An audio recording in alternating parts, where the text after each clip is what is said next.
ضرب المثل دست گل به آب دادن. سلام به همه دوستان و همراهان کانال شهر قصه ها. حتما شما هم این ضرب المثل رو بارها شنیدید. اگر دوست دارید بدونید داستان پشت این ضرب المثل چی هست، تا آخر این ویدیو با کانال شهر قصه ها همراه باشید و ماجرای این داستان رو بشنوید. اما قبلش حتما زیر همین ویدیو با زدن دکمه سابسکرایب عضو کانال ما بشید و ویدیوها رو لایک کنید. در گذشته‌های دور جوانکی بود که در میان مردم بدیمن و بدشگون خوانده می‌شد. مردم او را فردی می‌دیدند که پا به هر محلی می‌گذارد، اتفاقی ناگوار آنجا رخ می‌دهد و به همین دلیل این جوان در میان مردم بدشانس و بدقدم خوانده می‌شد. از قضا روزی این جوان دلباخته دختری در میان اهالی روستا شد.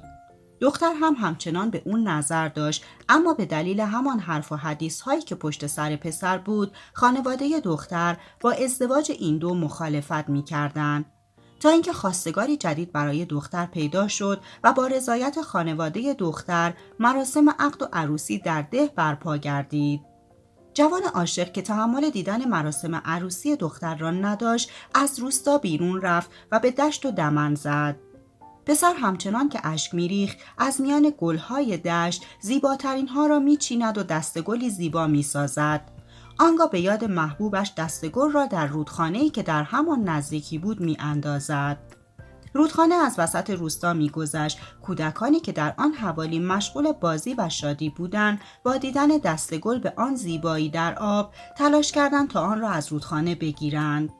در میان آنها دختر بچه‌ای هم بود که از خویشان نزدیک خانواده عروس محسوب میشد. دخترک به آب زد و آب رودخانه او را در خود غرق کرد و عروسی به عزا تبدیل شد. چند روزی گذشت و جوان عاشق شکست خورده شوریده و شیدا به روستا برگشت، در حالی که از این پیش آمد خبر نداشت.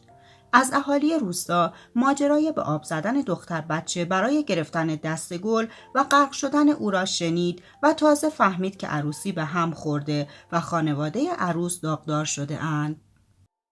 سپس از روی ندامت و صداقت ماجرای خودش را برای مردم تعریف کرد و گفت: از اندوه زیاد گلهای زیبا را دسته کردم و به یاد محبوبم به آب سپردم، بلکه آب پیغامم را به یارم برساند و این تسکینی باشد برای قلب دردمندم. مردم نیز به او گفتند: پس آن دستگل را تو به آب داده بودی؟ این خبر در روستا پخش شد و همه می گفتند فلانی دستگل به آب داده است. از آن پس این جمله در بین مردم به عنوان ضرب المثل استفاده شد و در مواقعی که کسی مرتکب خطا یا اشتباهی می‌گردد مورد استفاده قرار می‌گیرد.